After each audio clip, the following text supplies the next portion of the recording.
ಈ ದಿನ ಏನಂದ್ರೆ ನಮ್ಮ ಕೋಲಾರದ ನಗರ ದೇವತೆ ಹಾಗೂ ಕೋಲಾರ ಕಾಯುವಂತ ಜಗದೀಶ್ವರ ಈಶ್ವರನ ಇವತ್ತು ಸೋಮೇಶ್ವರ ಸ್ವಾಮಿ ಕಾಮಾಕ್ಷಿ ಸಮೇತ ಇವರ ಒಂದು ಬ್ರಹ್ಮರಥೋತ್ಸವ ಕಾರ್ಯಕ್ರಮ ಇವತ್ತು ವಿಶೇಷವಾಗಿ ಕೋಲಾರ ಜಿಲ್ಲೆಯಲ್ಲಿ ಹೆಚ್ಚಿನ ರೀತಿ ಮಳೆ ಬೆಳೆ ಆಗ್ಲಿ ಅಂತ ಆ ಭಗವಂತನಲ್ಲಿ ಪ್ರತಿ ವರ್ಷ ಏನು ನಾವು ಸೀಗೆ ಹುಣ್ಣಿಮೆಯ ಮೂರನೇ ದಿವಸ ನಾವು ಈ ಒಂದು ಬ್ರಹ್ಮರಥೋತ್ಸವ ಕಾರ್ಯಕ್ರಮವನ್ನ ಪ್ರತಿ ವರ್ಷ ಮಾಡ್ತೀವಿ.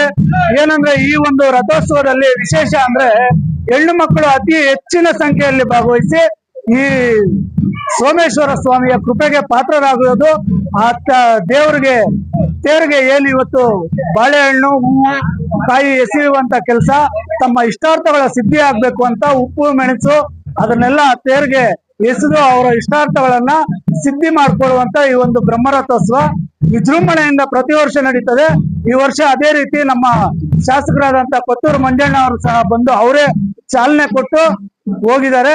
ಯಾಕಂದ್ರೆ ಅವರು ಈಗ ನೋಡ್ತಾ ಇರ್ಬೋದು, ಇಷ್ಟು ವರ್ಷಗಳಿಂದ ನಮ್ಮ ರಸ್ತೆಗಳಾಗಿತ್ತು, ಈಗ ರಸ್ತೆಗಳನ್ನ ಮಾಡಿಸ್ಕೊಟ್ಟು ಈ ರಥೋತ್ಸವ ಸುಗಮವಾಗಿ ಸಾಗ್ಲಿ ಅಂತ ಅವರೊಂದು ನಮಗೂ ಮುಂದಿನ ಕೋಲಾರಮ್ಮನವರ ಬ್ರಹ್ಮರಥೋತ್ಸವಕ್ಕೆ ಈ ಜಿಲ್ಲೆಯ ಉಸ್ತುವಾರಿ ಸಚಿವರಾದಂತ ಬೈರ್ತಿ ಸುರೇಶ್ ಅಣ್ಣವ್ರನ್ನು ಕರ್ಕೊಂಡೇ ಬರ್ತೀನಿ ಅಂತ ಹೇಳಿದ್ದಾರೆ.